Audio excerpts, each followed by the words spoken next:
কি সবাই রেডি তো? চলো তোমাদেরকে আজকে দেখাই মুর্শিদাবাদের সব থেকে বড় প্রতিমা প্যান্ডেল। মানে এক নম্বর হয়েছে কি কারণে সেটা তোমরাই জাজ করবে, আমি বলবো না।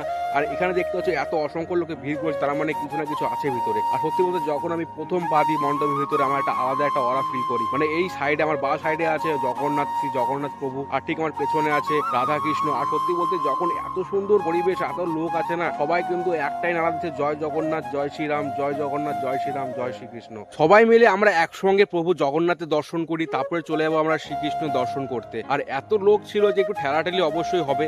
আর এত লোক দেখতে পাচ্ছ ভিতরে আছে, আর এত লোকে কিন্তু বাইরে আছে, তার জন্য কিন্তু এক নম্বর এটা ডিজার্ভ করে। সত্যি বলতে এত সুন্দর পরিবেশ তৈরি করেছিল না। যাই হোক, পরিবেশের কথা আর বলবো না, তোমরা চলো একবার দেখে নাও, প্রভু শ্রীকৃষ্ণের দর্শন করে নাও, তারপরে আমরা কিন্তু মণ্ডপের ভিতরে যাব। আর মণ্ডপের ভিতরে কিন্তু খুবই সুন্দর কারুকার্য করে সাজিয়েছিল। এত সুন্দর যে পরিবেশ তৈরি করেছে, এত যে লোক ভিড় করেছে, এই যে ভিড়টা কিন্তু মনেই হচ্ছে না। আর একটা কথা কি বলবো, সব থেকে বড় কথা এটাই হচ্ছে যে আমরা যখন মন্দিরে ঢুকি না, আমরা কিন্তু ভেবেছিলাম যে আমরা পুরীতে চলে এসেছি, জগন্নাথ ধামে চলে এসেছি। যে আমরা যে মা প্রতিমা দেখতে পেরেছি, আমরা যে দুর্গা ঠাকুর দেখতে পেরেছি, সেটা কিন্তু আমরা ভুলে গেছি এক সেকেন্ডের জন্য। তারপরে কিন্তু আমাদের মনে পড়ে যে আমরা আসলে কিন্তু দুর্গা ঠাকুর দেখতে এসেছি, সেটা আমরা দেখি। তারপরে কিন্তু আমরা যাবো ভাবছিলাম যে কল্যাণী, আর কল্যাণী ভিডিও কিন্তু শীঘ্রই আসছে, তোমরা একদমই মিস করো না।